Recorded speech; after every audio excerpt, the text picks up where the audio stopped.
you look at some of our, and I've posted about it, some of our most successful recruitment has been proactive, and has been around when we've had time to really think about what we need, what we're looking for, and get close to the candidates. If you're committed to scaling, I think trust yourself. Everybody's always got an opinion on your business. And no one really knows your business like you know your business. And if you're already at 2 to 5 million, you're doing something right. So trust yourself and surround yourself with good people. As we evolve and we've become more efficient and more savvy in the way we process, we can still maintain those original values. And we don't need to be more efficient and work less hard. It's like I want to maintain those values that we had, and continue to have them as a metric and a standard as we go our business.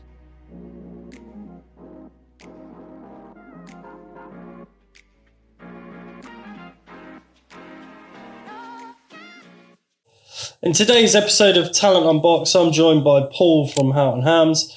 He has got a fantastic business, family owned, 40 plus years in the space, and has got lots of helpful tips and advice on what it's like to work in a family business that is scaling and doing really good stuff. So don't forget to subscribe.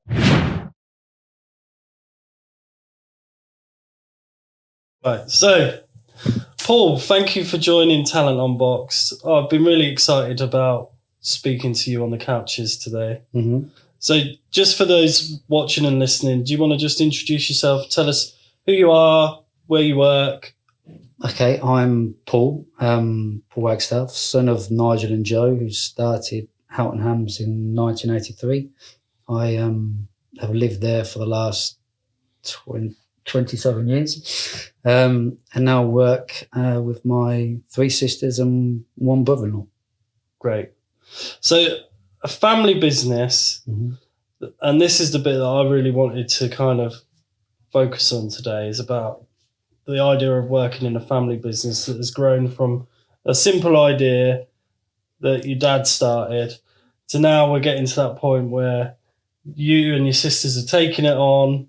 You know, the parents might be taking a bit more of a step back and kind of focusing on that journey and all the fun bits in between, if we can. Yeah. So taking you back to that first time where the conversation came up about potentially working in the family business, what were you doing before then?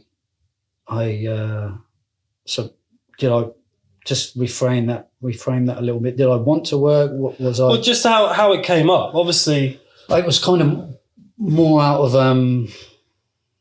it was convenient. I was doing my degree. I had kind of messed about with it as a kid, so I dipped my toe in working in the factory, and then during university, I kind of wanted a job. I was earning a bit of money playing football, earning a bit of money doing some bar work, and I could earn a bit of money as well driving. So I, as much as I'd always said I wouldn't, because I had these illusions of grandeur, going off and doing whatever I thought I was going to do, I did a bit of driving for 3 years while I was at uni.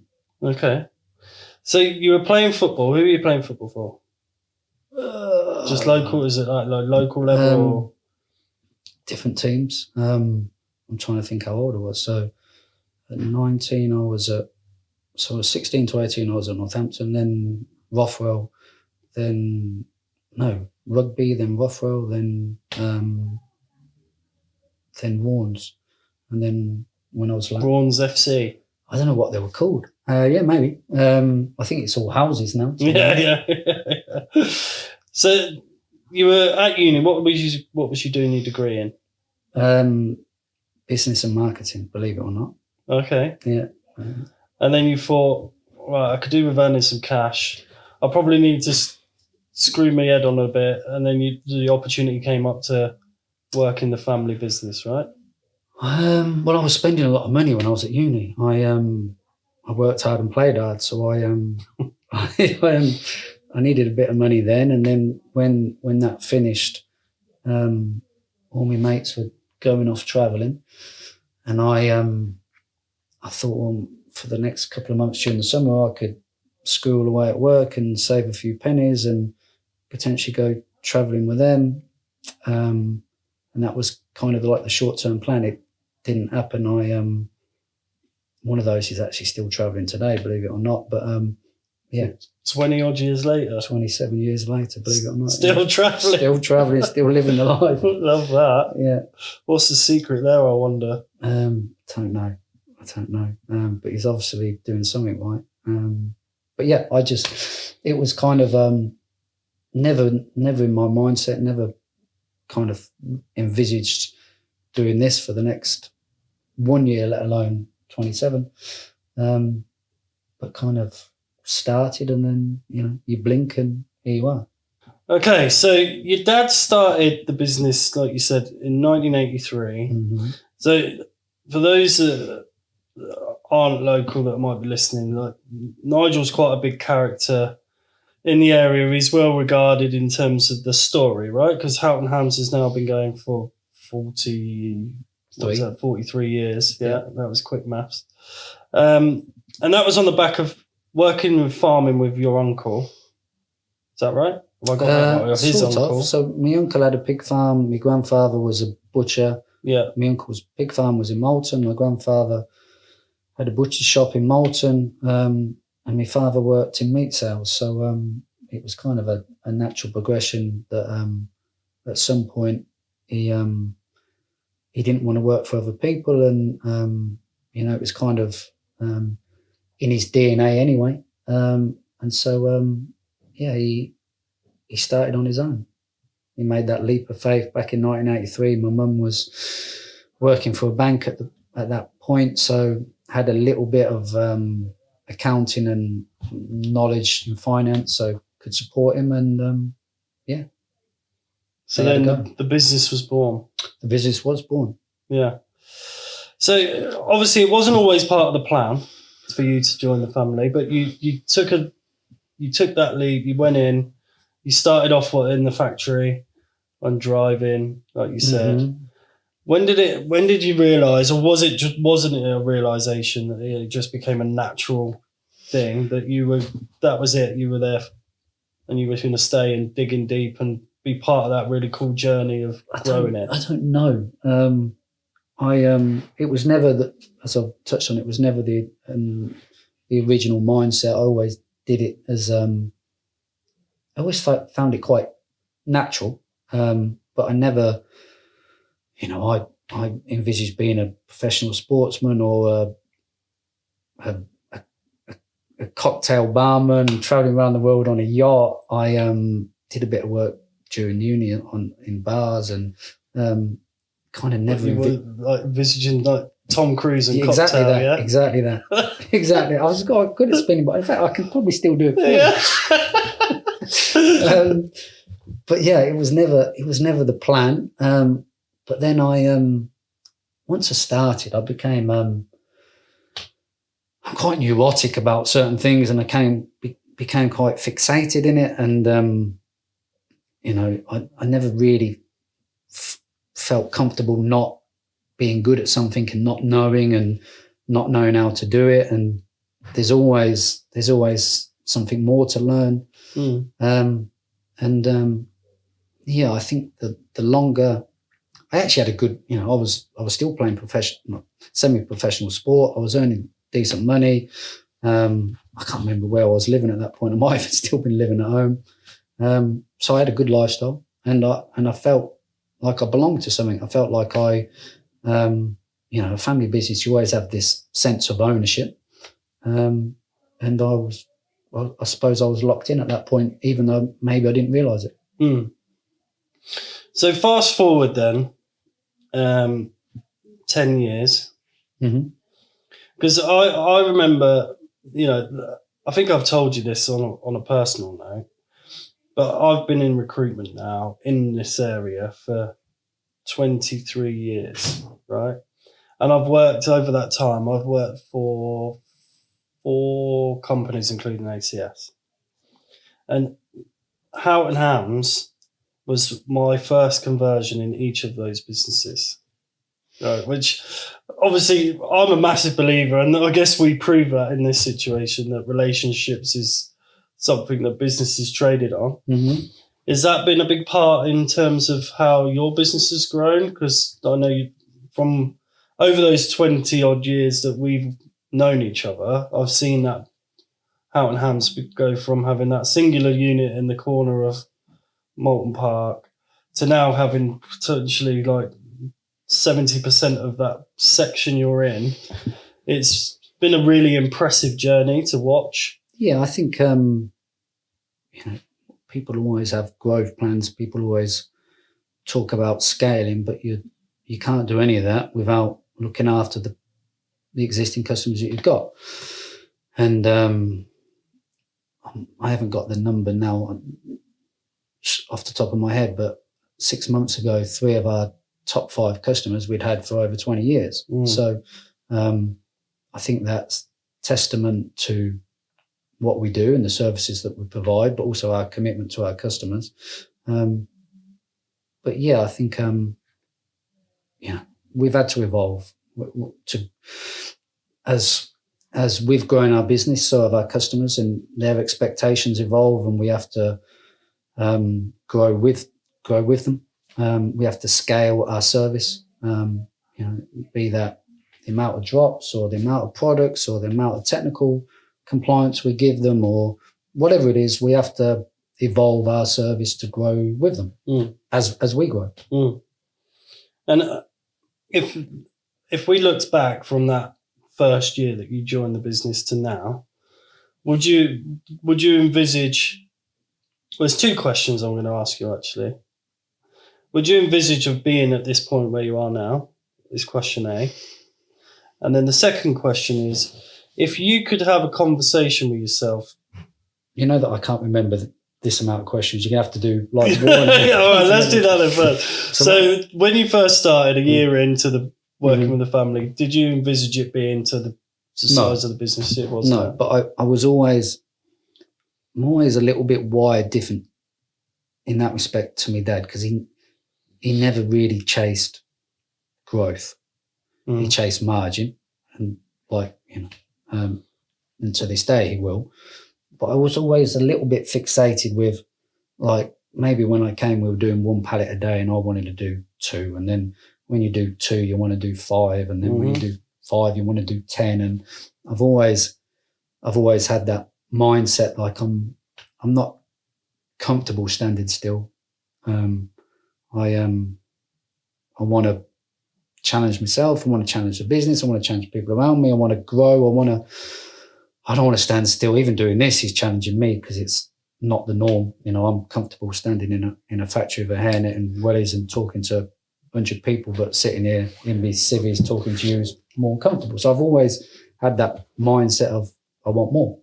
You're not alone with that, by the way. This is completely out of my comfort zone as well. But we've got to push ourselves if we want to go on to the next phase of growth, right? Yeah, exactly that. Comfort zone is where, or out of your comfort zone is where growth comes from.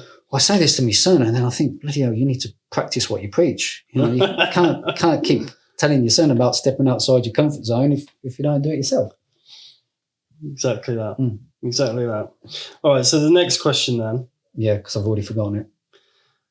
If you were to have a conversation with your 22-year-old self about to start in the business with your family, what would you say? God, good question. I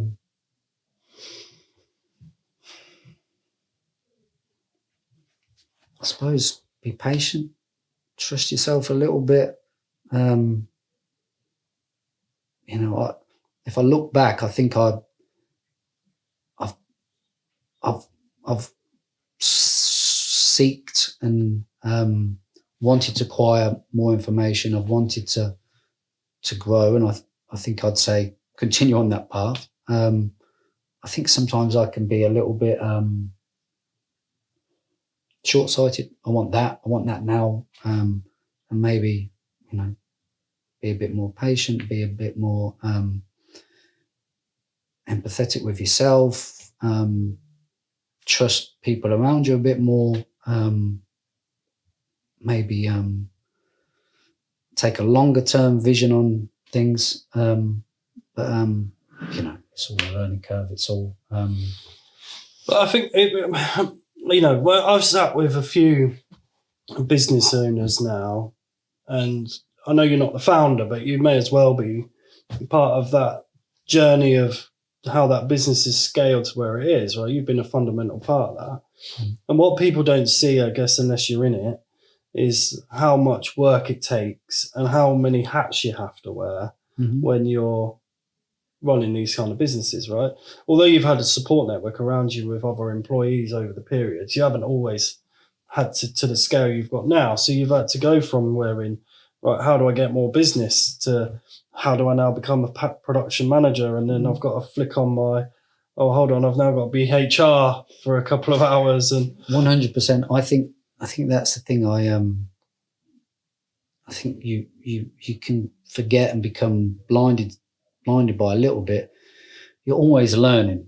So like when I first come into the business, like day one, and I'm working in high risk, and I don't know how the product gets from the slicer to the vacuum packer to the dip tank to dispatch, and I don't know how we clean and what order we clean into. Now I want to be a production manager, and now I want to be a technical manager, and now I want to be a sales manager, and now I want to be an operations manager, and now I want to be an accountant, and now I want to be front facing and connecting broader and talking to more people and being more present, and it doesn't stop. You're still learning, you're still wanting to grow, and just your hats are evolving. But people don't necessarily see that, do they? When they just see, oh, he runs a business, they see the nice stuff that comes with running a business, but not necessarily all the hard work. It's a bit like, when you see that picture, the famous picture of the peak of a mountain coming out of the sea, but you don't see the massive bit underneath. Yeah, a bit. What do they call it? The iceberg image. Yeah, a bit like a swan. There's lots of paddling going on underneath. Yeah, exactly that. So we talked about how you've come into the business and how you've gone on that journey through driving that forward. You've written quite openly on LinkedIn about pinch points and the moments where pressure to facilitate growth really comes from, and where it tests systems and people and all that. Can you talk us through which one of those has really kind of... I suppose yes and no. So this is the only question that you've actually given me from my listed questions, and it's the only one that I was a little bit grey on. But as with all pinch points, I think there's one common theme, and there's a level of investment, and be that investment people, or be that investment premises, or be that investment machinery or systems, or whatever it is. When there's a pinch point, you're going to have to reinvest. And I think we've had numerous ones through the history of the business, and hopefully they'll continue to come. But sometimes that investment you see, like at the moment, we're probably kind of juggling one of those at the moment, where we see it come in and we know it, we need to invest. And or is just to give some expansion on that, is that more about your order book, so your space is running out, or is it where is the pinch point? I can't ever really grumble about space, because I don't know if to call him me old man on this platform, but my father is always and you've talked about it already, has always just bought buildings, and we're kind of in our own little cul-de-sac, and I don't think we've ever acquired a premises on the cheap, because we're very invested into that site and everybody is aware of that. But equally, who wants to necessarily be next to a hand manufacturer? But he's always sought to buy premises if it comes available. And so he's always had that contingency. There's some bits that we haven't had contingencies for, and we've been a little bit reactive with. then even having the premises is one thing, but then be able to build it in a timely manner and have it ready for when, new business hits is another matter. But, if we talk about today, we've got 3 units as we speak today that are empty that we could expand into because they came available. And there's ongoing conversations about another one. So yeah, he's always had this proactive approach to space, which has, helped us grow. But when you come into that idea of pinch points and stuff, though, is it typically about, because it's a bit chicken and egg, isn't it? Sometimes these things, it's like, I know I need the people, but I don't have the order book, or I've got the order book coming. So it's not a business development issue. It's more about how we then get the produce out the door issue, which you need the people for. So it's kind of what comes first, or is it a case of taking the gamble on it, is where I guess I'm asking. I suppose a lot depends upon your financial circumstances. If you're in a position where you can be a little bit speculative and can afford to speculate, then it helps. Luckily, we've been in that position for a few years, so we haven't had to, I don't like this term, but sweat assets to create cash to go off and do other things. We've been able to do it without. We haven't reached that tipping point as far as production. We have as far as people. I'm going to come on to people. Yeah, probably. While we're sitting here, like we have people's, but as far as space and as far as automation and equipment, we've also got good supply partners with equipment and good relationships, and we've been fast tracked because some of our automation and equipment, you've got a supply chain that's 6 to 9 months, so you can't be reactive. You just haven't got that lead time to be. But we've got long-standing relationships with a couple of machine companies, and they've helped us on that. They've supported us. They've reduced that journey time, and reacted when we needed them to react. Okay. So currently, then, you've got 100 staff working across the sites where you're producing, which is quite a different workforce from the one that Houghton Hams had, 5 years ago. So what's working well for you in that regard, and then what's been harder than you've anticipated? Do you know what? We don't very often talk about what's working well. We've even done social media posts about celebrating wins, and then we don't go on to celebrate them internally. We talk about it, and then and we don't. We should be focusing on what we're doing well and trying to do more of it. I suppose But why is that, do you think? Because I think that's a mentality. I am like, what's broken? What do we need to fix? What do we need to get better at? You kind of focus on where the pain is, as opposed to that's working well, let's do more of that. Yeah.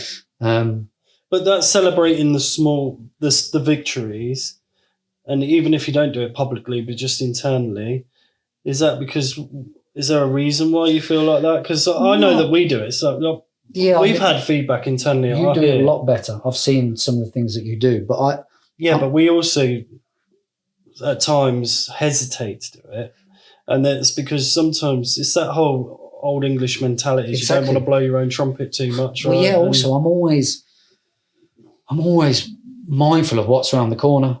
I'm always, you're only ever a phone call away from a problem, and I don't want to get too far ahead of myself.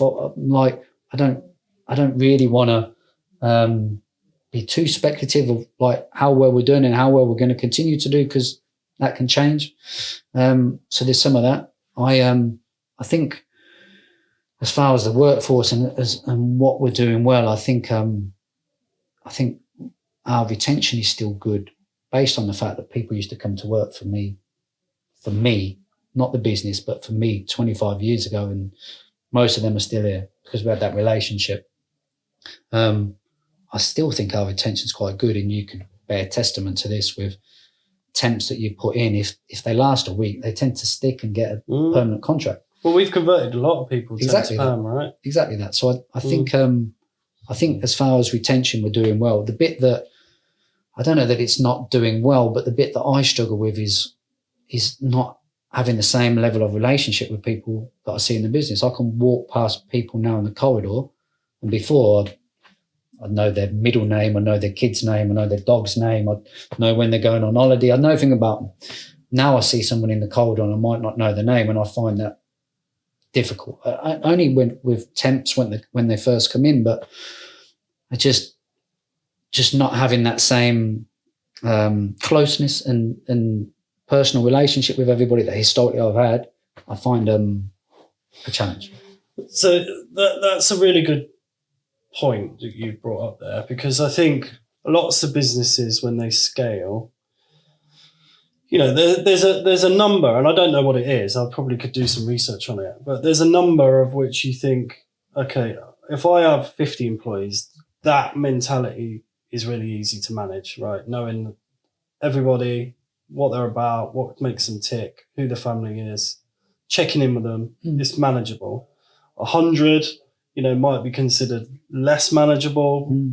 Again, I don't know what the stats are. As you scale, those things are naturally tougher to keep up, right? Because time becomes a pressure, as well as, you know, the ability to have that sit down with everyone. You know, you talked about protecting the culture you've built when continuing to support and develop people. So how has the business had to adjust as you've grown to be able to keep that? What was clearly at the root of some of your success is, you know, you knew all of that stuff. You've made it a personal mission of yours to understand everyone. That's why you've kept hold of people so long. How do you adjust as you get bigger? Or what can people take from that? I think we try not to. I think we try not to adjust. I think I'd rather adjust if it's forced upon me.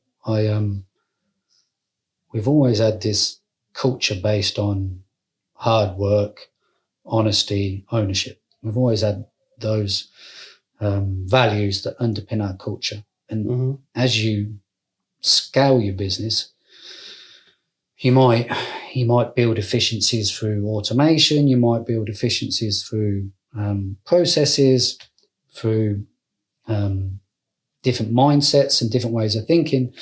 But I don't think those values should get diluted. We used to have some builders who worked for us for a long time, and it used to, can I say, piss me off? Yeah. Said it. Fuck it. I've said fuck it as well now. Twice. Yeah. But they used to talk about working smart, not hard. And I don't see it as mutually exclusive. I think, like, as we evolve and we've become more efficient and more savvy in the way we process, we can still maintain those original values. And we don't need to be more efficient and work less hard. It's like I want to maintain those values that we had, and continue to have them as a metric and a standard as we go our business. And I think that's really important. And I think, you know, obviously we deal with hundreds of businesses on a weekly basis, and I think the ones that really succeed are the ones that continue with that mindset of, you know, wanting to know their teams, wanting to get the best out of their teams, wanting to not dilute those values, because that was a fundamental foundation of why you set up and how you're successful in the first place. And right. I think, you know, it's important to... Culture plays a massive part now. There's no denying it. And those businesses that refuse to accept it are the ones that are falling down. Yeah, and even if I can't be on first name terms with everybody, I can still be a presence. I can still be in the vicinity. I can still be around the people. I don't know what the tipping point is, as you said, but I don't feel like I'm near it. I still feel like I can have personal relationships with everybody. I still feel like that's my ambition. If there comes a point when I can't, then I can't. But at the moment, That's not something you're worrying about. No, and it's not something I strive for either. I want to maintain that close relationship. Okay, cool. So while we're on the subject of people as well, so it's, let's be real around it.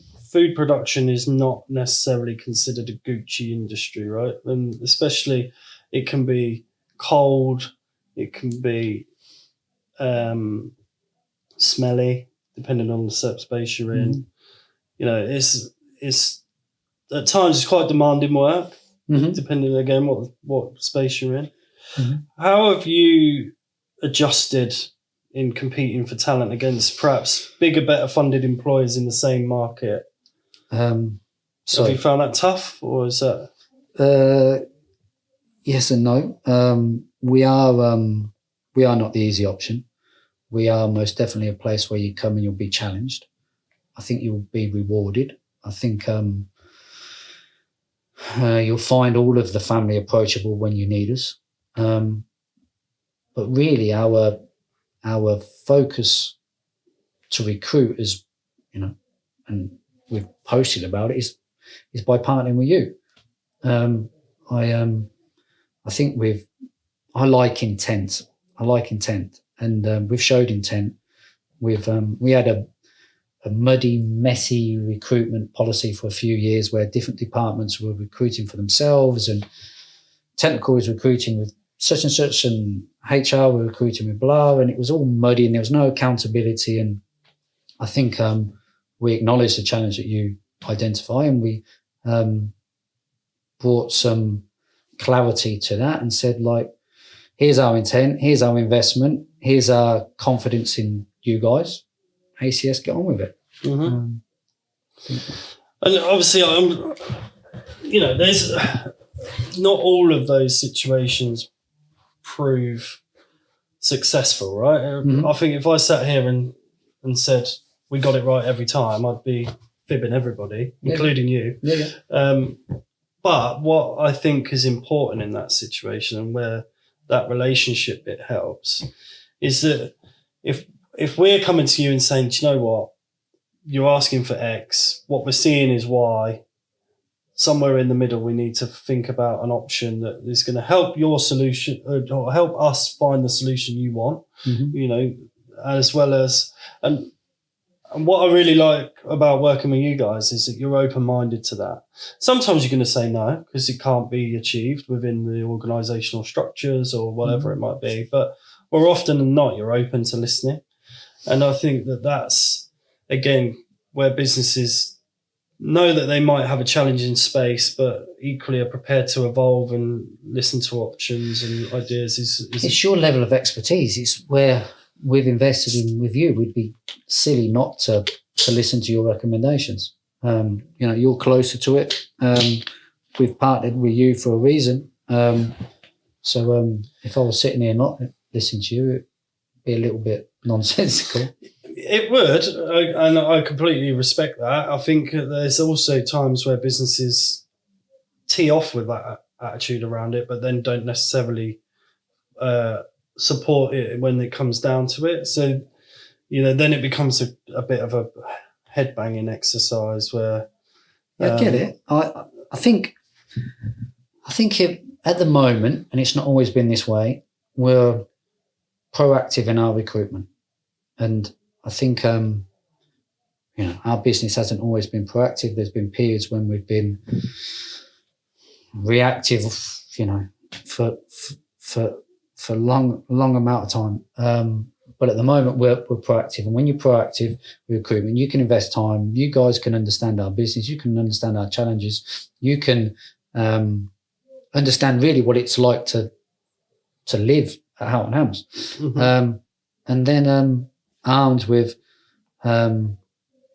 what you've learned from us, you can go out and recruit for us. And I think you look at some of our, and I've posted about it, some of our most successful recruitment has been proactive, and has been around when we've had time to really think about what we need, what we're looking for, and get close to the candidates.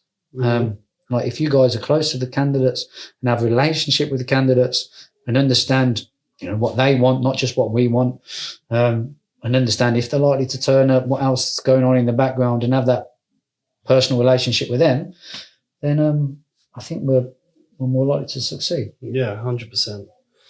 100%. Okay. So you've already touched on the it's you and your sisters as well as your parents running the business. So there's quite a few active family members now involved in running How and Hams. What are the ground rules, if any, that make that work? There isn't any.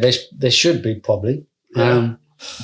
So moving on to the family business side, because I'm keen to understand, obviously we're a family business, so I'm understanding from your point of view how that mechanism works, right? So you've got you, your mum, your dad, your sisters, brother-in-law. What are the ground rules attached to that, if any? Because, I know we find it tough to leave work at work. Do you find that tough, or does it carry on over the dinner table on the Sunday lunch, or? There is no ground rules. Yeah. No agreed ground rules. Maybe there should be. And I don't know if I find it tough. I don't apologise for talking about it outside of work. Okay.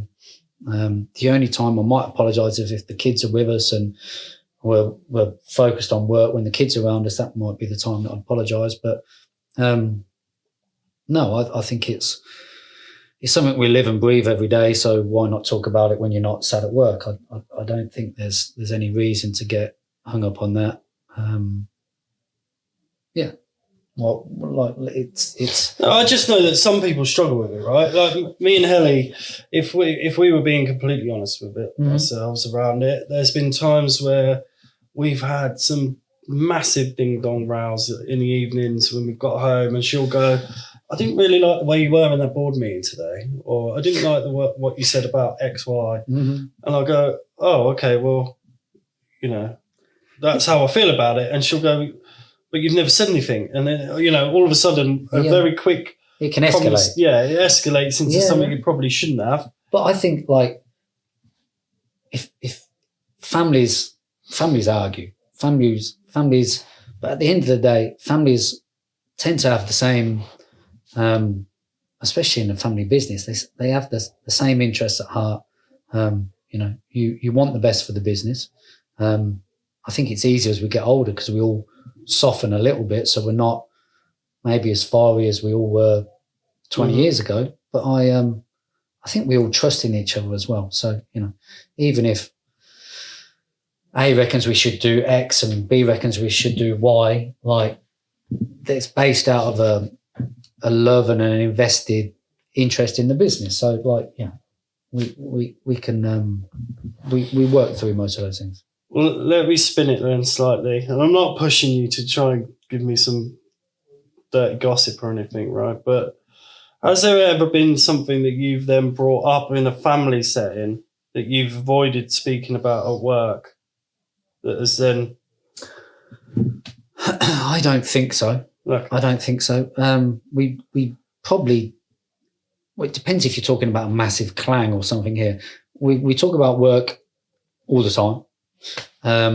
So yes, we would have discussed things that were contentious at home, but I don't think it's ever escalated outside of work. There's been moments at work where it has, but outside of work, I don't think so. My sisters and my mum might have a different recollection, and I might have blanked certain things out. But no, and like I say, I think, like, half the time, even when if something has kicked off or we've disagreed about something, we don't even necessarily readdress it or apologise about it. We just move on and say, right, this is what we've agreed, this is what we're going to do. We don't go backwards and overanalyze it. So there's things don't sit there and fester and then become, No, Yeah. no, I don't. That's good. No, That's it's good. Too busy. I think there's that's too the much thing, coming isn't at you. Yeah. Like even whatever it is, we haven't necessarily agreed or even bottomed that thing out, but there's 10 things coming behind it. You just crack on. Yeah, cool. Okay. All right, so then You're looking for some gossip, aren't you? No, I wasn't, honestly. What really interests me is because, Helly and I haven't always got it right. I think that we've now at the point, and we're 15 years in, remember, that I think that we're now really comfortable with where we're at, with each other in the business, what's going on in the business, how that transitions into work and home. Mm-hmm. I think there's always pillar talk because it's normal. I think, the biggest thing we've got in common is work. Exactly that. So it's, I think it's going to drive a lot of the conversations because we don't, today, I've been in here all day, I won't have seen her. So most of our conversation will be about how's your day? Let's check in, what's going on. I don't think there's this need to be apologetic about it. I think it. No, but there is a stat though, and this is one that I did research before today. 70% of family businesses don't survive the second generation. Whereas obviously you're way into that now. And thank you for guys that stat. You guys that are clearly doesn't making really it work. dovetail into what you just said, but thank you for the stat and thank you for the added pressure. I wasn't aware of the stat. Yeah, but you guys are making it work. So yeah, but like that, we've never had a handover, a transition of decision making. Me and my sisters have worked in the business for 27 years, and we've worked with the family, so we're indoctrinated into a way of thinking. We're indoctrinated into this work ethic. So my mum says she's retired, but she's not, and my dad will never retire. Money chasing him around now as much as I ever have. So there's not like this introduction of the second generation when the first generation finished. We're entwined and we're still entwined, and I have this ongoing fear of failure anyway, which I hope drives me forward and drives the business forward, so that your stat never comes to fruition.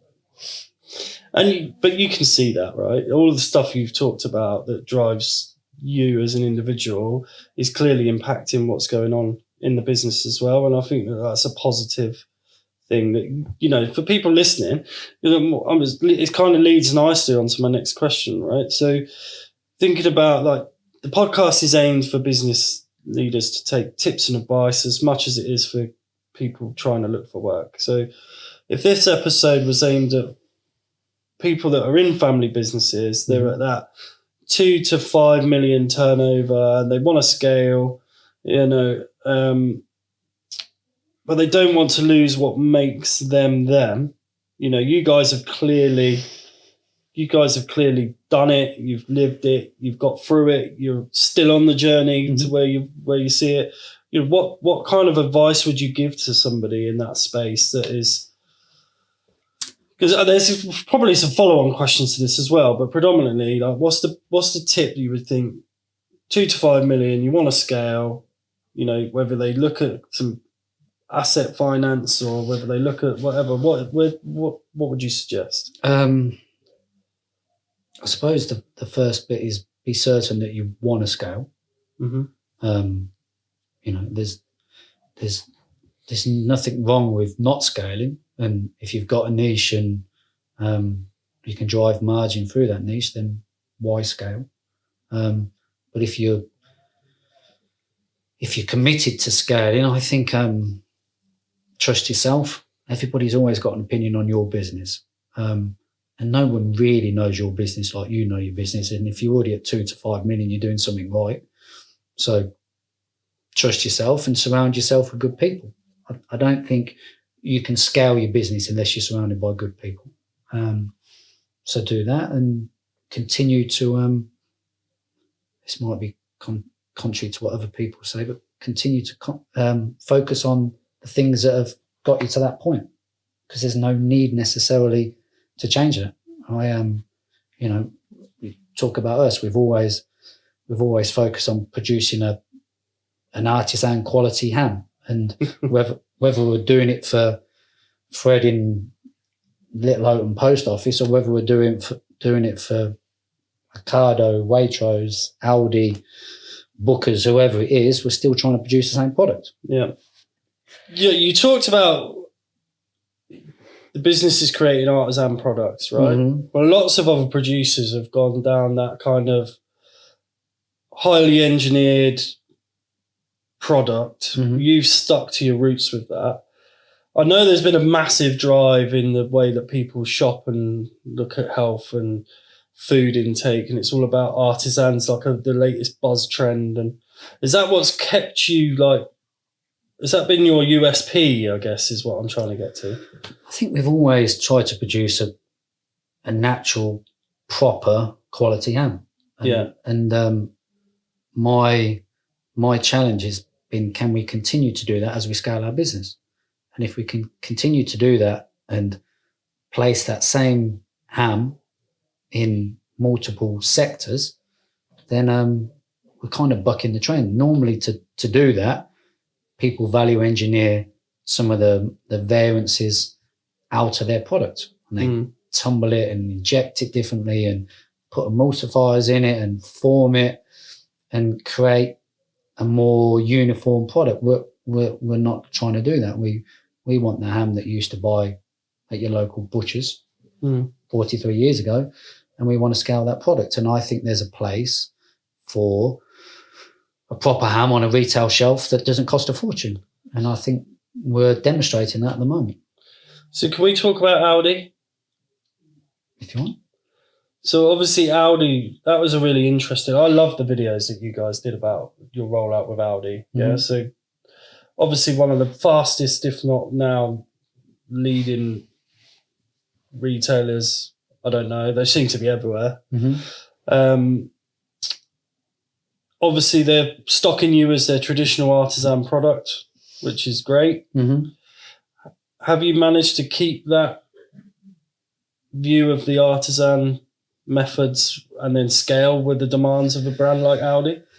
Yeah, so I think there's this perception that to put it into retail, we've mitigated some of our core values, and we haven't, It's good news. Well, yeah, we still manufacture it the same way.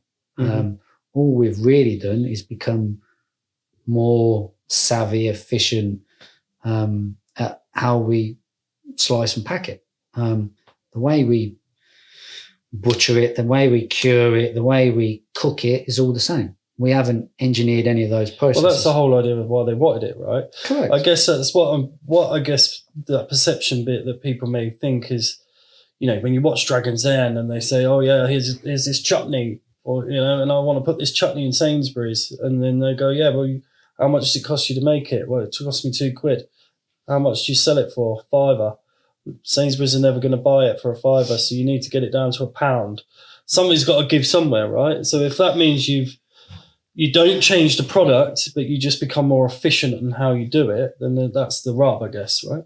Yeah. For scaling. Yeah, I think there's a place, and I said, for a proper ham on a retail shelf that doesn't cost a fortune. And we haven't, the reason people desire to engineer variances out the product is to make it more commercially consistent. Our challenge has been around how do we take a natural product and try and make that more consistent. That's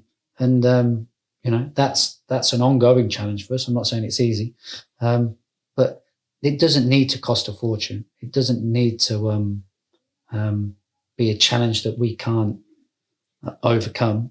But then what I guess I'm asking is, when you have to reduce your margin, but the rub is that you're going to get more scale or volume.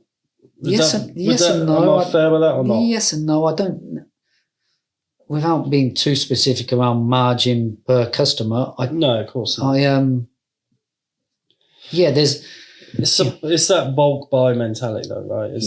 Not really. Cheaper. Not really. Our focus is not on that. Our focus has always been around producing the right product. I can tell you that when we launched that product, our yield on that was horrific. I can tell you it was costing me a fortune, but I didn't care because I was committed to producing the right product. And it's not the customer's challenge, it's my challenge to get better at doing it. Mm-hmm. And we've owned that, and we've fine-tuned that skill, and we've got better at it, and it's an ongoing process. But that's my problem. I signed up to producing that product into that packet onto that shelf, and I know the parameters. I know what the margin is, and that margin is only achieved if I can yield certain things. And I'm not engineering it. My challenge is a post cook, and it's an ongoing challenge for us. But I'm positive about what we've achieved. I think the real acid test for us is, can we deliver that product into a region? Can we deliver that product into 3 regions? Can we make our service levels correct? And then can we scale it nationwide? And we've demonstrated that. So I like to think that we've shown our intent. Okay, so a couple of last questions. Mm-hmm. So you've publicly said you're targeting 20% growth next year. Mm-hmm. Yeah? Mm-hmm. So what's the single biggest thing that has to go right for you to hit that? Retention of our existing customers. Yep. Those are the guys that have supported us thus far. Those are the guys that our business is based around, and for us to achieve those forecasts, it doesn't happen without them. And I've already touched on it a little bit, but our mindset, and we've agreed it as a business, is they're all growing businesses, and our service needs to grow and evolve as their needs grow and evolve. Right, last question. Yes. If the listeners can take away one thing from this conversation, what would you want it to be? Obviously, I'll recap as best I can. Yeah, but unless you've got one that stand out. No, don't. I suppose all I'm talking about is my experiences. I feel like I'm in no position to give advice. I think, I'm learning day to day. I'm continuing to learn, and I don't profess to particularly know anything other than what I've experienced. So take everything I've said with a pinch of salt, and continue to trust yourself on your own journey. Okay, I think you're being particularly humble there, which is nice. But I also think, you guys, you've been recently listed in Northamptonshire top 100 businesses, which is, I'm not sure if that was the first or second or third time you've been in that. Yeah, but I don't, that's based on a metric that, which is not really that relevant. Well, it's based on turnover. Exactly. So, Yeah, and I think the entry point was 21.6 million this year. So I think anyone that hits into the list of where you're in the top of anything should, hats off to you, sir. I think it's nice, though, on the flip side, with how humble you are in terms of how you've shaped and helped build this business with the family. I think it's a really nice story that people would want to listen to. And I think it's one that resonates with lots of people around, how do I go from X to Y? What are the idiosyncrasies around that? How do I achieve that? And I think the more people are open and honest of receiving advice and tips from other people, it all comes back to that thing we had earlier about collaboration and 100%. how you can partner with people. And I know in the past when we've had conversations, you've got like a mentor that you lean on from time to time. And so, yeah, I'm saying all of these things like you don't need outside resources, but I can lean on conversations with you. There's a couple that I specifically remember that have helped me, and then obviously there's a gentleman that I have had numerous sessions with, who really helped me on a journey and really helped me. And it wasn't something that I particularly bought into and didn't, kind of head down, arse up, grind away. But it's just another way of thinking, just broadening my horizons and talking to more people and connecting broader. There's this thing about being focused and believing in yourself, but then there's also this flip of this of being open to information and open to growing and open to just connecting broader. Brilliant. Well, thank you very much for coming on. I know it was out of your comfort zone, chatting with me in front of the cameras and what have you today, but sterling job. Thank you so much for joining and adding the extra comedy of the pictures falling off from behind my head at various points, which may or may not have made the final cut, but it was funny nevertheless. Definitely should. But thank you, Paul, and good luck for you over the next part of the journey with Houghton Hams. I'm really looking forward to being part of that with you. Thank you.